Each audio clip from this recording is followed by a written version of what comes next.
effectivement essayer de tenir le timing, d'autant plus que j'ai la chance de pouvoir réintervenir cet après-midi. Je vais faire court en focalisant sur certains aspects, évidemment, que j'ai choisi de mettre en avant dans cette intervention. Et donc je vais commencer par un rapide tour d'horizon sur le rapport que nos sociétés contemporaines entretiennent, enfin, l'évolution du rapport à la mort dans ces dernières décennies, disons. Et je commence par une citation d'un de mes collègues sociologues il y a une quinzaine d'années qui disait « Il n'existe pas de société qui accepte la mort comme s'il s'agissait d'une fin normale et naturelle. Malgré le caractère universel et inéluctable de la mort, ça pose un problème pour toutes les sociétés et dans toutes les cultures. D'où le fait que dans toutes les cultures, on trouve des croyances, des rites, des mythes autour de la mort pour accompagner symboliquement aussi cette transition ou ce passage de la vie à la mort. Et en fait, en sciences humaines et sociales, il y a eu beaucoup de travaux qui ont été écrits dans les années 70. Alors, il y a eu un travail un peu précurseur qui est celui d'Edgar Morin, qui lui-même avait écrit un bouquin qui s'appelle L'homme et la mort dans les années 50 déjà, mais aussi parce qu'il avait perdu une partie de sa famille dans un accident, donc ça l'amenait à réfléchir assez tôt à ces questions-là. Mais c'est surtout dans les années 70 qu'il y a eu beaucoup de travaux et qui ont finalement fait le constat que nos sociétés occidentales avaient un problème avec la mort, et on les a accusés d'avoir un peu fait de la mort et du décès un tabou, d'avoir effacé la mort de l'espace public pour la replier dans l'espace privé, et finalement d'avoir tourné le dos à ces invariants anthropologiques qu'on trouvait dans toutes les autres sociétés, qui étaient le fait que la mort était socialisée, était accompagnée dans l'espace public, etc. Alors il y a eu des historiens, je ne vais pas tous les citer là, mais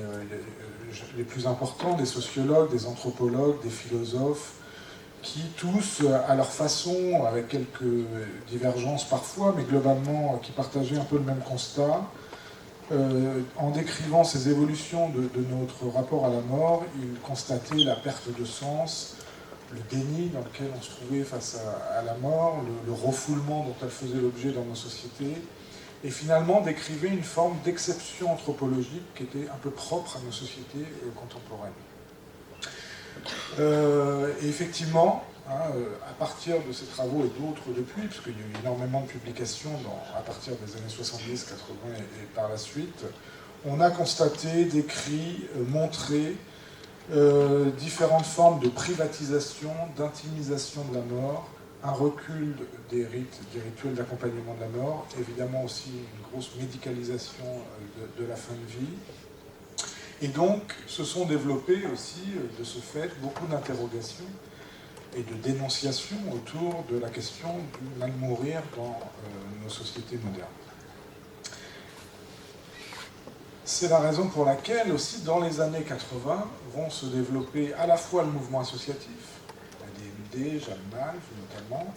mais aussi les premières unités de soins palliatifs en France, à la suite de ce qui s'est passé en Angleterre ou dans les pays anglo-saxons. Et ces évolutions témoignent d'une évolution de notre rapport à la mort et de l'attention qu'on va davantage porter au mourir et aux conditions de la fin de vie plutôt qu'à la mort elle-même, à la question du deuil, des rituels, des endeuillés, etc. Et une auteure, qui est une psychiatre américaine, Elisabeth Kübler-Ross, va avoir une influence importante aussi dans cette évolution, parce qu'elle va modéliser, dans un travail qu'elle a mené aussi dans les années 70, les étapes finalement du deuil de soi, pour les personnes qui sont au bord de la mort, et elle avait modélisé le passage, la question de la fin de vie, à travers un certain nombre d'étapes par lesquelles étaient censées passer les personnes en fin de vie. Donc le déni, la colère, le marchandage, la dépression, l'acceptation. Et en fait, cette modélisation, qui a été beaucoup reprise, beaucoup discutée, critiquée aussi, elle a quand même contribué à la diffusion d'une sorte d'idéal du bien mourir. En fait, pour bien mourir, il fallait mourir en ayant fini finalement par accepter le fait qu'on allait mourir. Donc il y a l'idée d'une mort apaisée, d'une mort acceptée, et ce faisant, elle a aussi fait de la mort pas seulement un processus biologique, somatique, mais aussi un processus psychologique, et donc il fallait accompagner. Et c'est aussi la raison pour laquelle les soins palliatifs se sont développés et ont inclus aussi les psychologues dans les équipes de soins palliatifs pour accompagner les personnes en fin de vie. Alors effectivement, aujourd'hui, les soins palliatifs constituent la référence en termes d'accompagnement de la fin de vie, de normes du bien mourir aussi, en mettant la question de la souffrance au cœur et au centre du travail médical, et surtout en ayant reconnu et valorisé la subjectivité du malade en fin de vie pour faire un accompagnement qui soit au plus près de ce que souhaite le patient. Et donc derrière ça, il y a la quête d'une sorte de bonne mort, ou du bien mourir, encore une fois, alors qui s'incarne à la fois dans les soins palliatifs et l'accompagnement qu'ils proposent, mais aussi quelque part sous d'autres formes, avec la revendication de plus d'autonomie pour décider des conditions dans lesquelles on souhaite mourir, du moment de sa mort, d'où ces revendications déjà anciennes, mais qui évidemment sont d'actualité avec l'évolution prévue de la loi ou envisagée, revendications pour le droit à l'euthanasie ou au suicide assisté. Alors, juste quelques chiffres rapidement, parce que c'est important pour situer la question aujourd'hui. Et on a eu une augmentation en 30 ans de 15% de la population de la France, et en revanche, dans la même période, on a eu 80% d'augmentation des personnes âgées de plus de 75 ans. Vous voyez, c'est quand même un aspect important par rapport à ce que je vais dire après, en plus. Et donc le nombre de décès a augmenté dans la même période de 15%, ça veut dire 100 000 personnes à accompagner en plus en fin de vie. Et les personnes âgées aujourd'hui représentent 10% de la population, mais 70% des décès. Et la répartition des décès, c'est environ plus de la moitié à l'hôpital, 12% en EHPAD et un peu moins d'un quart à domicile. Alors, avant d'aborder le point que je voudrais aborder à la fin de cette intervention, je voudrais rappeler, il y a des auteurs qui ont évoqué différentes trajectoires de fin de vie, qui ont développé une typologie assez simple finalement, mais qui est assez intéressante, dans les différents types de trajectoires qu'on peut rencontrer en fin de vie. Alors, il y a ce qu'ils appellent le déclin lent. C'est des personnes qui sont souvent très âgées, qui n'ont pas de maladie mortelle, qui vont les faire mourir à brève échéance. Et donc il y a une évolution, on va dire, vers la fin de vie, vers la mort, qui prend 8 à 10 ans, qui est assez longue, très lente. Et donc c'est la question de la fin de la vie, plutôt que la fin de vie. Mais c'est comment on accompagne cette période des gens qui finissent par mourir de vieillesse, finalement, et pas d'une maladie en particulier. Il y a une autre trajectoire qui est celle du déclin rapide, qui correspond en gros à la mort par cancer, ou après une maladie qui peut être longue, mais qui va se terminer par une phase terminale, qui va provoquer un déclin rapide. Et c'est en gros la trajectoire la mieux prise en charge par les soins palliatifs, qui correspond après au modèle des soins palliatifs. Et puis il y a la troisième trajectoire, qui est celle du déclin graduel, qui correspond plus à des maladies chroniques, alors ça peut être aussi le cancer, mais qui vont toucher davantage un organe, une fonction qui va évoluer par épisode, avec des épisodes de crise, de récupération, avec des pertes, parfois des séquelles, une phase de déclin qui s'étale entre 2 et 5 ans, et souvent le décès va survenir de façon plus ou moins inattendue à l'occasion d'une ultime crise, souvent dans un service hospitalier ou en réanimation. Et en fait, la première trajectoire représente 20% des décès et 40% pour chacune des deux autres trajectoires. Alors, en fait, je voudrais, pour terminer, m'appuyer sur un article et un travail, une publication récente de Véronique Fournier, qui, indépendamment des questions, des positions qu'elle défend par ailleurs, elle a proposé une réflexion que je trouve intéressante sur la question justement de l'accompagnement des personnes très âgées qui sont plutôt dans la phase de déclin lent, dans la trajectoire de déclin lent, et comment on accompagne ces personnes-là. Et ce que dit l'auteur, c'est qu'il y a 3 sources possibles de discrimination pour les patients qui sont dans ce type de trajectoire. D'une part, ils ont un accès plus difficile aux soins palliatifs, de qualité. Leur autonomie risque d'être moins respectée que d'autres types de patients. Et puis, ils ont un risque plus grand de subir une vie qui n'en finit pas, qui perd de son sens, parce qu'elle dure peut-être trop longtemps, ou en tout cas une vie de moins bonne qualité. Alors je reprends ces 3 points. Pourquoi un accès moins facile aux soins palliatifs? Parce que les soins palliatifs, ils se sont développés d'abord pour accompagner, comme je disais, les patients surtout atteints de cancer. Enfin, et aujourd'hui encore, les chiffres montrent que c'est 80% des lits en unité de soins palliatifs qui sont occupés par des patients atteints de cancer. Et donc c'est un type d'accompagnement qui n'est pas forcément adapté à la prise en charge d'une mort qui s'insinue de façon plus lente.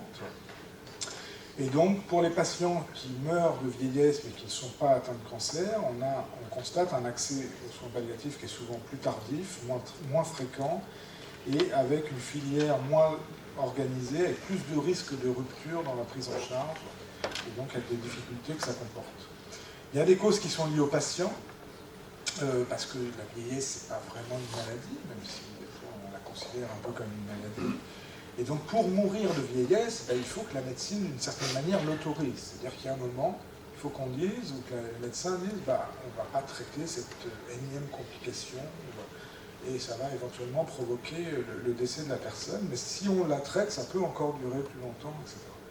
Il y a des causes qui sont liées aux professionnels, puisque c'est les mêmes soignants souvent qui doivent accompagner la personne ou l'aider à vivre, et en même temps, finalement, à un moment, décider de ne plus l'aider à vivre et de l'accompagner dans la fin de vie, alors que pour d'autres types de trajectoires, souvent, les professionnels passent la main à d'autres professionnels, des soins palliatifs, des services spécialisés, etc. Et puis, il y a évidemment des causes liées à l'insuffisance de moyens, puisque les chiffres montrent qu'il y a 100 000 personnes à peu près accompagnées par an pour un besoin de soins palliatifs estimé à 300 000. Donc il y a évidemment un déficit, d'où l'enjeu d'acculturer finalement les professionnels du grand âge à la démarche palliative et de ne pas compter que sur les professionnels des soins palliatifs. Deuxième point, donc l'autonomie du patient moins respectée, d'abord parce que le dispositif des directives anticipées, on le sait, peu utilisé. Quand les directives anticipées existent, il y a une tendance à la fois des médecins et des proches à ne pas toujours les respecter à la lettre, notamment quand il s'agit de personnes très âgées. Et quand il n'y en a pas de directives anticipées, le doute sur ce que la personne aurait souhaité profite plutôt à la vie qu'au décès ou à l'accompagnement de la fin de vie. Et puis, on constate aussi une difficulté, parfois des personnes très âgées, à dire clairement ce qu'elles souhaitent pour leur mort. Et par ailleurs, elles sont assez régulièrement, en tout cas, considérées comme incompétentes.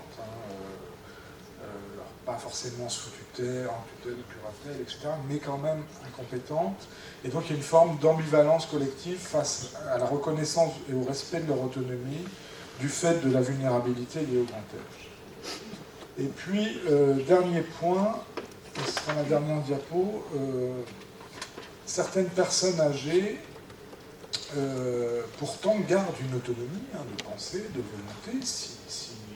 même si elles perdent un peu en autonomie fonctionnelle, et parfois expriment une volonté de mourir, une volonté d'en finir, avec une vie qui fait plus forcément sens pour elles. Et en fait, on voit bien que, même dans les législations qui permettent l'aide active à mourir, sous différentes formes, elles n'ont pas forcément accès à cette aide active à mourir, parce que la qualité de vie détériorée en raison de l'âge n'est pas nécessairement un critère d'éligibilité à l'aide active à mourir, même si on a vu ces dernières années que c'est une motivation qui peut parfois être entendue.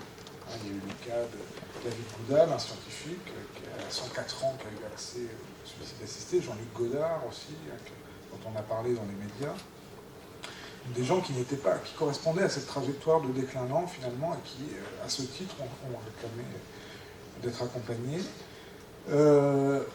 Aujourd'hui, c'est des gens qui n'ont pas forcément accès non plus à la sédation profonde et continue, parce qu'ils ne sont pas considérés en fin de vie, qui n'ont ne pense pas qu'ils vont mourir dans les heures ou les jours qui viennent. Et donc ça pose la question finalement de la prise en compte de la souffrance existentielle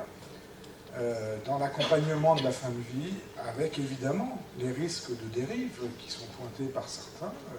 Qu'est-ce que ça veut dire? Comment on évalue cette souffrance? Comment on y répond?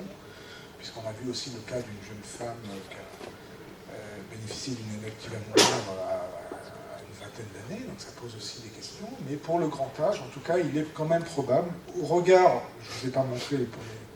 les pronostics pour les décennies qui viennent, mais il y aura de plus en plus de personnes âgées, donc de plus en plus de personnes dans ces trajectoires de déclalement qui vont prendre de plus en plus de place. Et donc ça posera beaucoup de questions en termes d'accompagnement de la fin de la vie et de la fin de vie de ces personnes âgées ou très âgées. Et voilà, c'est là-dessus que je voulais attirer votre attention ce matin.